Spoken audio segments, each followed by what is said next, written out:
الله وبركاته. ازيكم حبايبي؟ عاملين ايه؟ يا رب تكونوا بخير. احنا هنعمل مع بعض النهارده الجو حر بقى وزهقنا من الاكل بقى، واخر الشهر بقى وانتوا عارفين بقى، والميزانيه بقى خستعت. هنعمل النهارده مع بعض مسقعه بلدي. بصوا عندي انا دول قرنين فلفل، هقطعهم كده هنا اهو.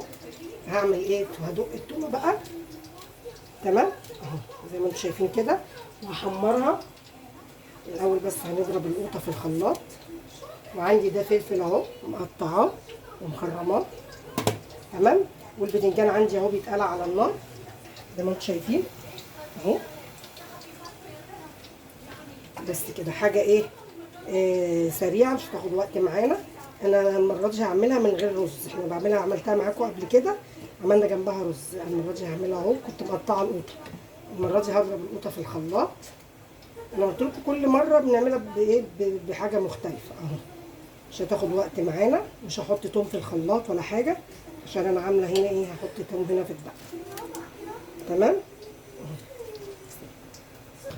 بصوا هندق بقى التوم مع بعض كده زي ما انتم شايفين اهو.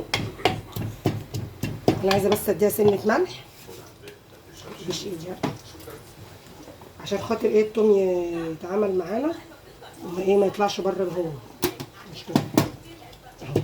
بصوا كده معايا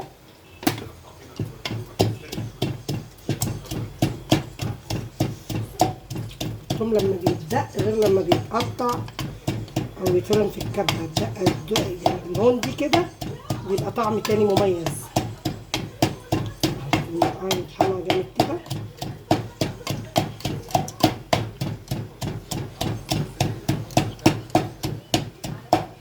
والقوطه ضربناها معانا اهي. بصوا القوطه اهي ضربناها، يبقى كل حاجه جاهزه.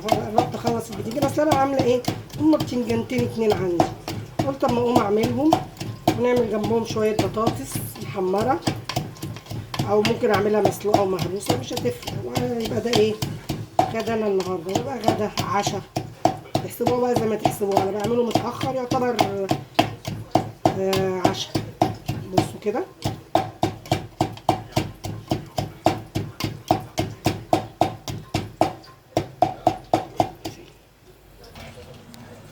بحاول كاني بتكلم، بس لازم اعمل اي حركه.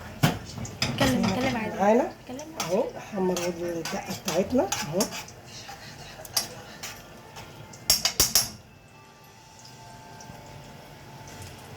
هننزل عليها بشويه خل، ده نديها رشه خل، عشان اسمها المسقعه ايه، بالخل والثوم. بس هنقلب بقى كده اهو. هنزل بقى ايه الطماطم بتاعتي، نزلنا بالطماطم اهو. ماشي بقى الغطا. نجيب بقى القوطه غاليه، مش معقول نسيب قوطه، لازم نفضيها كلها. القوطه ب20 جنيه بس كده. بصوا بقى كده الصلصه عندي بقى خلاص. هنا البتنجان اهو، دي اخر قلوه. هنطلعه بقى بعد كده. هعمل الفلفل وهرجع بقى ايه، هنعمل بقى البطاطس بقى. انا مش هعمل بطاطس محمره جنبها، عشان بعد لما احمر الفلفل البطاطس هتبقى حاميه. ممكن اعمل ايه، بطاطس مسلوقه ومهروسه. لما تتسبك بقى هنزل مسقعه وارجع لكم اوريها لكم. شويه ملح اهو. البطاطس مسكتها قشرتها، بطاطسيتين كبار كده، حطينا عليها الميه. هعلق عليها بقى، اديها بس تقليبه، تمام. وعلق عليها بقى تتسلق كده، تتسلق اسرع معانا. بصوا يا جماعه، ده غدانا النهارده او عشانا. بصوا اهو، طبعا اخر الشهر والميزانيه بقى وكمان الجو حر، قلت اعمل الاكله دي. صحيت الصبح محتار. امبارح كنا عاملين الكشري اللي انا نزلته معاكم جنب بطاطس محمره. المره دي قلت لا، عامله مهروسه.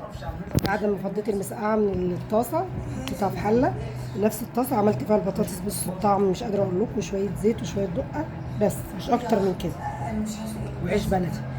وده كان الفيديو بتاعنا، يا رب يعجبكم. لما بيبقى في جرجير او اي حاجه خضراء بحطها جنبها، بس مفيش الجرجير الايام دي مش حلو. وده كان الفيديو بتاعي، يا رب يعجبكم. ما تنسوش تحطوا اللايك وتفعلوا الجرس ويوصلكم كل جديد. والسلام عليكم ورحمه الله وبركاته.